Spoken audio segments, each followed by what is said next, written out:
Cabinet has agreed to delay the implementation of the highly contentious levy payment of foreign workers by employers under the Employer Mandatory Commitment until next year. According to Transport Minister Datuk Sri Leo Tong Lai, the reprieve was granted after it was tabled by Minister in the PM's Department Datuk Paul Loh. Now said that the Cabinet had also agreed to look into a proper ecosystem to support the implementation of the EMC. He added that the Cabinet had been told that the employers would support the EMC if they did not have to deal with the middlemen. Liao also acknowledged that aside from putting the system in place, the government also had to create an environment where workers could be recruited with ease. On December 31st, Deputy Prime Minister Datuk Sri Ahmad Zahid Hamidi had announced that employers would be responsible for paying the levy of their foreign workers. It had upset a number of construction and industrial players who voiced their concern about how the levy would end up hurting business. The Kuala Lumpur High Court has given the green light for MB Datuk Sri Azmin Ali's lawsuit to declassify the Auditor General's report on 1MDB. The court dismissed objections by the AG's chambers who represented PM Datuk Sri Najib Razak, Auditor General Tan Sri Amrin Buang and the federal government. It will hear the lawsuit on February 15th. Azmin hailed the decision as a victory for public interest and transparency and said that it opens the way for truth and justice to finally emerge from the 1MDB saga. The AG report is currently being kept under wraps under the Official Secrets Act 1972.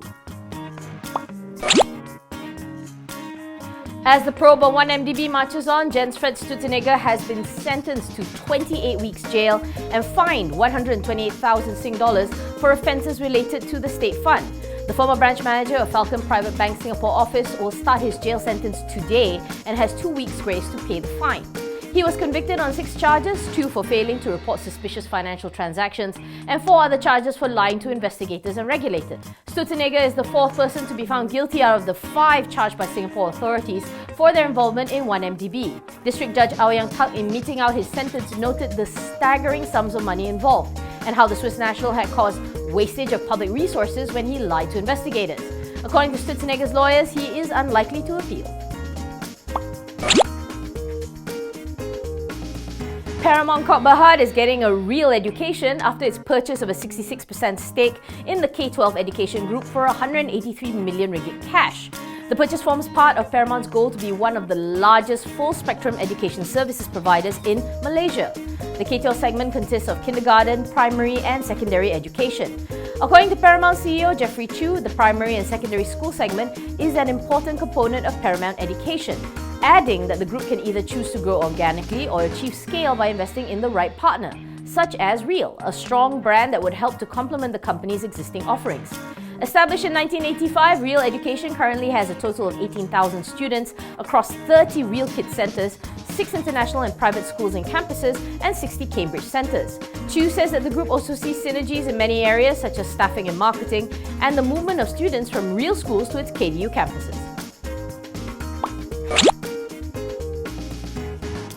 Construction of the Genting Group's upcoming $4 billion Resorts World Vegas could begin soon, according to a report by the Las Vegas Review-Journal.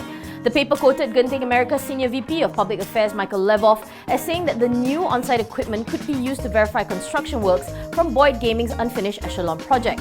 If you remember, in 2013, Boyd sold the unfinished Echelon to Genting, and according to Levoff, Genting is opting to include some of the unfinished structures in Resorts World Las Vegas. In his exact words, Levoff said that the company is continuing to expand its site preparation work in advance of full project mobilization. According to previous reports, the 3,000-room Chinese-themed property, which sits on 87 acres on the Las Vegas Strip, was expected to open in 2019.